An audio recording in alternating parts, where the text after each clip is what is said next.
மாயா வினோத பரதேசி. எழுதியவர் வடுவூர் கே. துரைசாமி ஐயங்கார். பாகம் 2. அதிகாரம் 10. சோபன பெண். பகுதி 3. மாசிலாமணி சோபன பெண்ணின் பெயரையும் அவளை பற்றிய விவரங்களையும் கேட்டதற்கு அவள், தாங்கள் சொல்வது நிஜமான விஷயம்.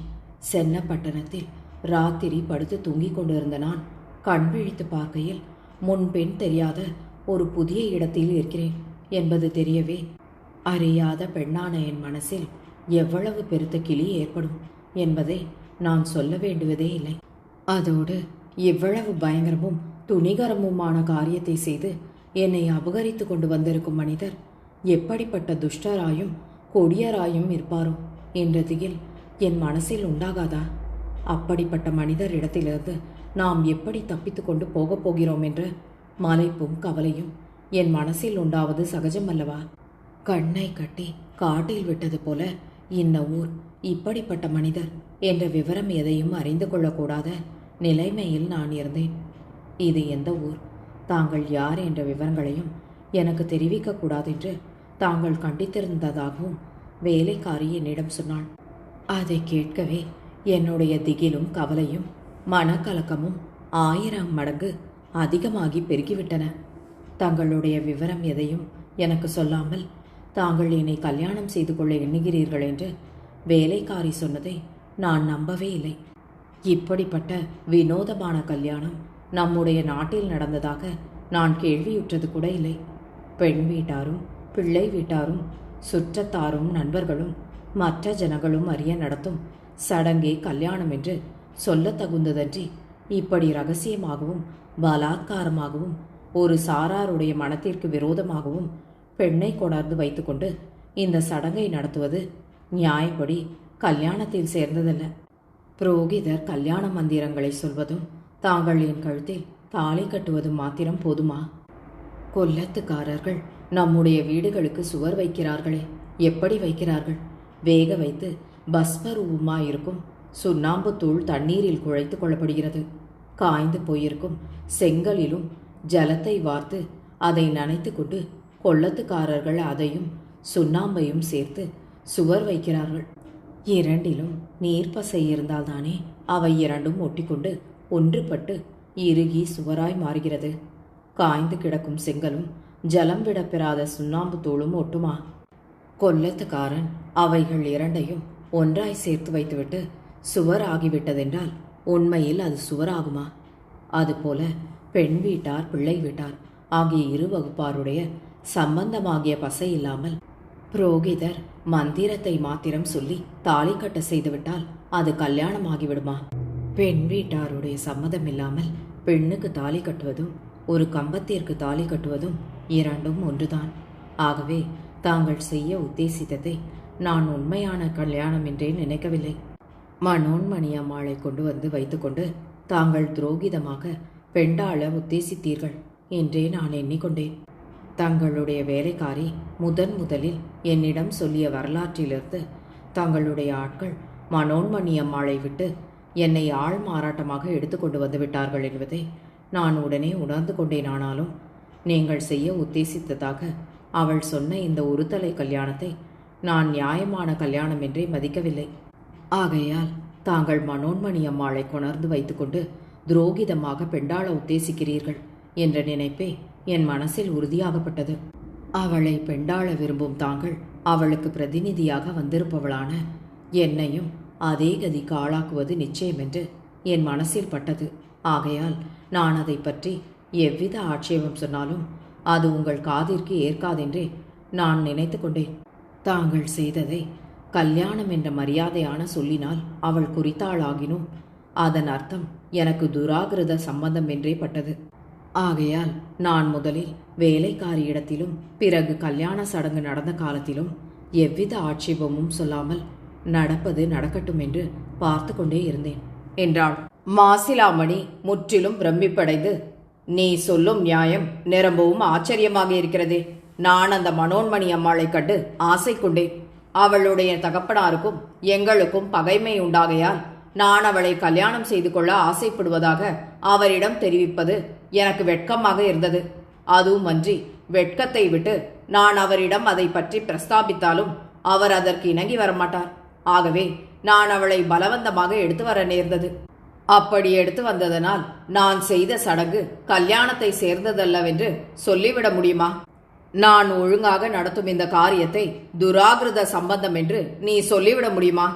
இந்த மாதிரி தாய் தகப்பன்மாருக்கு தெரியாமல் பெண்ணை எடுத்து வந்து நம் முன்னோர்கள் கல்யாணம் செய்து கொண்டதாக நாம் புஸ்தகங்களில் படிக்கிறோம். அதெல்லாம் கல்யாணத்தில் சேர்ந்ததல்லவா? அப்படி சேர்ந்த தம்பதிகள் உண்மையான புருஷன் பெஞ்சாதி அல்ல என்று சொல்ல முடியுமா? அவர்களுக்கு பிறந்த குழந்தைகள் எல்லோரும் ஒழுங்கான தாய் தந்தையருக்கு பிறந்தவர்கள் அன்று என்று நினைத்து விடலாமா? நீ சொன்ன செங்கல் சுண்ணாம்பு உவமானம் இதற்கு எப்படி பொருந்தும்? அவை உயிரற்றவை. கொல்லத்துக்காரன் எவ்வளவுதான் பிரயாசைப்பட்டாலும் ஜலமாகிய பசையை சேர்க்காவிட்டால் அவை சேருவதில்லை. புருஷன் பெஞ்சாதி சேர்க்கை அவ்விதமானதல்ல. ஆரம்பத்தில் பெண்ணுக்கு இஷ்டமில்லாது இருக்கலாம். புருஷனோடு பழக பழக காலக்கிரமத்தில் அவனிடம் பிரியமும் பற்றும் ஏற்பட்டு போகும் அல்லவா? அப்போது அவர்கள் இருவருக்கும் பந்தம் ஏற்பட்டு விடும் அல்லவா என்றான். உடனே போலி மணப்பெண், ஏற்படலாம். அது பெண்ணின் மன உறுதியையும் மனப்போக்கையும் பொறுத்த விஷயம். பெண் உத்தம ஜாதி பெண்ணாக இருந்தால் தன்னை இவ்வளவு காலம் வளர்த்து ஆளாக்கியவர்களும் பேசும் தெய்வங்கள் போல இருப்பவருமான தாய் தகப்பன்மாருக்கு பகைவரான புருஷரை அவர்களும் கடைசி வரையில் பகைத்து வெறுப்பதே நியாயம். அதை விட்டு அவர்கள் அந்த புருஷருடைய பாந்தவியத்தையும் அவரால் கொடுக்கப்படும் சுகத்தையும் ஏற்றுக்கொள்வார்களானால் அவர்கள் உத்தம ஜாதி ஸ்திரீகள் ஆக மாட்டார்கள். ஒரு தாசி கேவலம் பணத்தையும் சுகத்தையும் நாடி இன்னான் என்பது தெரியாத ஒரு மனிதனிடம் சம்பந்தம் கொள்வதற்கும் அதற்கும் கொஞ்சமும் பேதமில்லை. ஒரு தாசி கூட தமது ஜென்ம விரோதியான ஒரு மனிதனையும் அவனால் கொடுக்கப்படும் பணத்தையும் சுகத்தையும் வெறுத்து உள்ளங்கனம் செய்வாளே அன்றி தன் கௌரவத்தையும் கண்ணியத்தையும் இழந்துவிட மாட்டாள். ஆகையால் தாங்கள் சொல்லும் உவமானத்தின்படி காலக்கிரமத்தில் கணவனோடு இணங்கி போகும் ஸ்திரீயின் நிலைமை இழிவான ஒரு தாசியின் நிலைமையை விட தாழ்ந்ததென்று கொள்ள வேண்டுமே அன்றி அதை சாஸ்திரப்படி மணந்து கொண்ட தர்மபத்தினியின் நிலைமையாக கொள்ளக்கூடாது என்றாள்.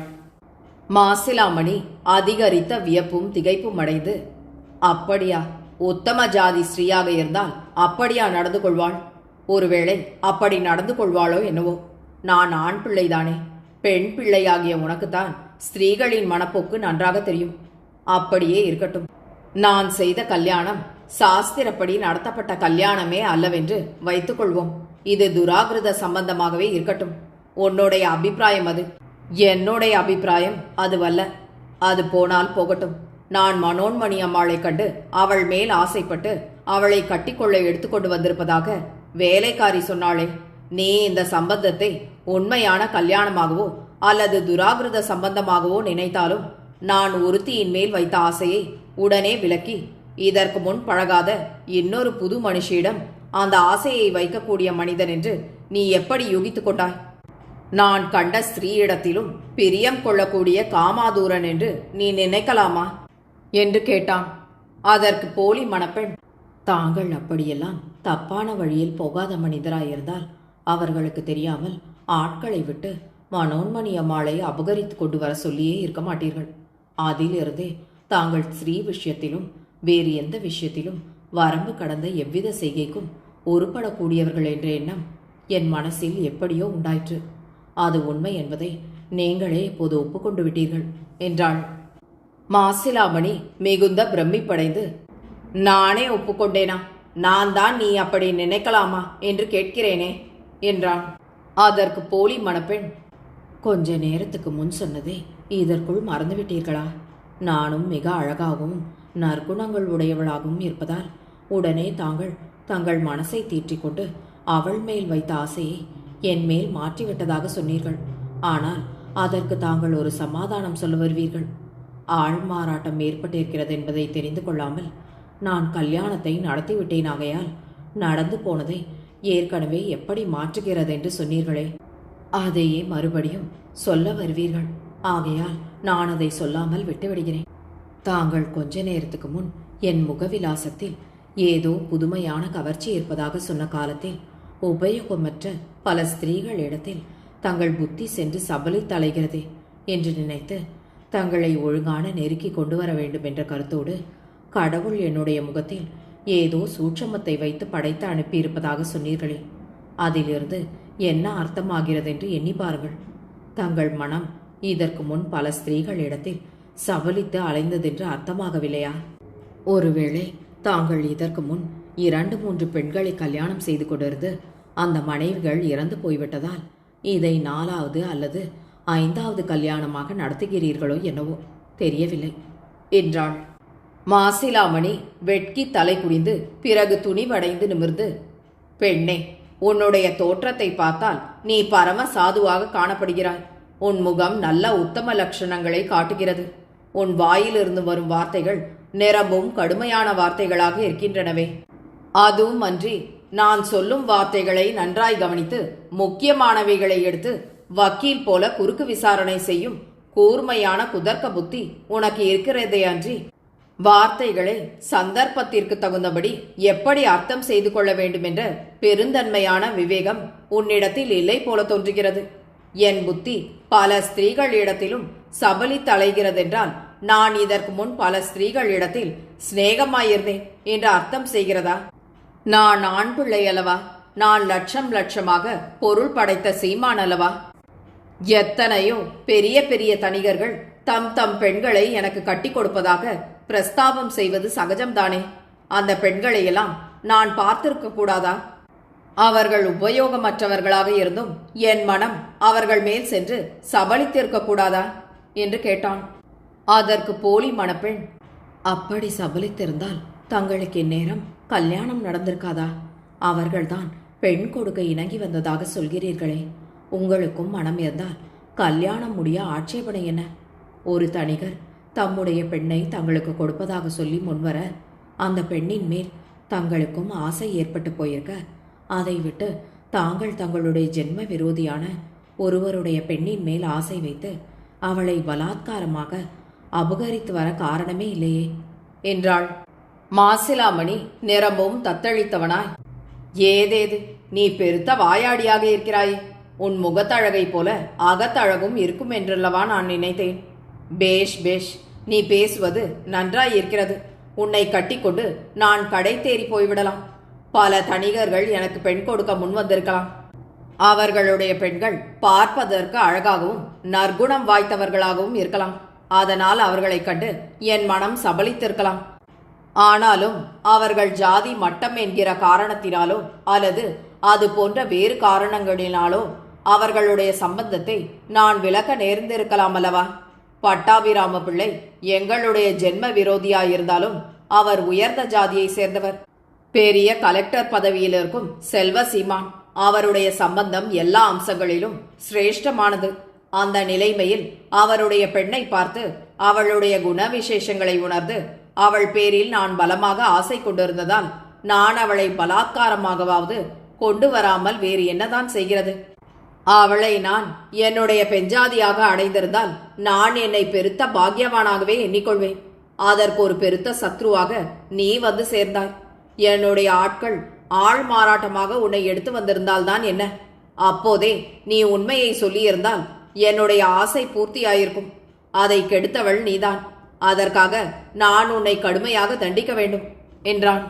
போலி மணப்பெண் மாசிலாமணியை பார்த்து இனிமையாக நகைத்து, ஆகா, அப்படியே செய்யுங்கள். தாங்கள்தான் என்னுடைய பர்த்தாவாகிவிட்டீர்கள். நான் தங்கள் அடிமையாகிவிட்டேன். இனி தாங்கள் இந்த ஏழையை எவ்வித ஆக்கியனைக்கு உள்படுத்தினாலும் அதையே பெருத்த பாக்கியமாக நான் ஏற்றுக்கொள்ள கடமைப்பட்டவள். ஆனால் இதில் இன்னொரு முக்கியமான சந்தேகம் இருக்கிறது. நான் தான் ஏதோ மதியீனத்தால் உண்மையை சொல்லாமல் சும்மா இருந்துவிட்டேன். தாங்கள் மனோன்மணி அம்மாளை கண்டு அவள் பேரில் பிரியப்பட்டு அவளை அபகரித்து வர சொன்னீர்களே, கல்யாண காலத்தில் நான் மனையில் வந்து உட்கார்ந்து கொண்டேனே. நான் மனோன்மணி அம்மாள் அல்லவென்பது அப்போது தங்களுக்கு தெரியவில்லையா? கல்யாண பெண்கள்தான் தலையை கீழே குனிந்தபடி உட்கார்ந்து கொண்டிருக்க வேண்டும். புருஷர் கருப்போ சிவப்போ என்பது கூட அவர்களுக்கு தெரிய ஏதும் இல்லை. கல்யாண மாப்பிள்ளை பெண்ணின் முகத்தை பார்க்காமல் தாலி கட்ட முடியுமா? தாங்கள் தாலி கட்டிய போது கூடவா நான் மனோன்மணி அம்மாள் அல்லவென்பதை தெரிந்து கொள்ளவில்லை என்று கேட்டாள். மாசிலாமணி திடுக்கிட்டு சிறிது நேரம் தத்தளித்தவனாய், ஏதேது நீ மகா பொல்லாதவளாக இருக்கிறாயே. நீ கேள்விகள் கேட்கிற சாமர்த்தியத்தை பார்த்தால் வக்கீல்கள் எல்லோரும் உன்னிடம் வந்து பிச்சை வாங்க வேண்டும் போல் இருக்கிறதே. நீ செய்த தவறை பற்றி நான் கேட்டால் என்னையே நீ மடக்கி மடக்கி குறுக்கு விசாரணை செய்ய ஆரம்பித்து விட்டாயே. இவ்வளவு அபாரமான மனதிடத்தோடு கேள்விகள் கேட்கும் நீ என் பக்கத்தில் வந்து உட்கார்வதற்கு மாத்திரம் ஏன் பயப்பட்டு நாணி கோணி அவ்வளவு தூரத்தில் இருக்கிறாய் என்பது தெரியவில்லை. நீ கேட்கும் சகலமான கேள்விகளுக்கும் நான் திருப்திகரமான உத்தரம் சொல்கிறேன். நீ முதலில் என் பக்கத்தில் வந்து உட்கார்ந்து கொள். நீ எவ்வளவு தூரம் வளைத்து வளைத்து பேசுகிறாய். உன்னுடைய பெயர் என்ன என்பதை கூட நீ இன்னமும் சொன்ன பாடில்லையே. உன்னுடைய சாமர்த்தியம் அல்லவா சாமர்த்தியம். நீ முதலில் இங்கே வந்து உட்காரப் போகிறாயா இல்லையா? நான் எழுந்து வரட்டுமா என்று கூறி உடம்பை தூக்கி கொண்டு எழுந்திருக்க எண்ணுகிறவன் போல நடித்து மறுபடி கீழே உட்கார்ந்து கொண்டான். வடுவூர் கே. துரைசாமி ஐயங்காரின் இந்த நாவலை உங்களுக்காக வாசித்தது நிமா மனோ. கேட்டு மகிழ்ந்து விரும்பி பகிர்ந்து பதிவு செய்யவும். நன்றி.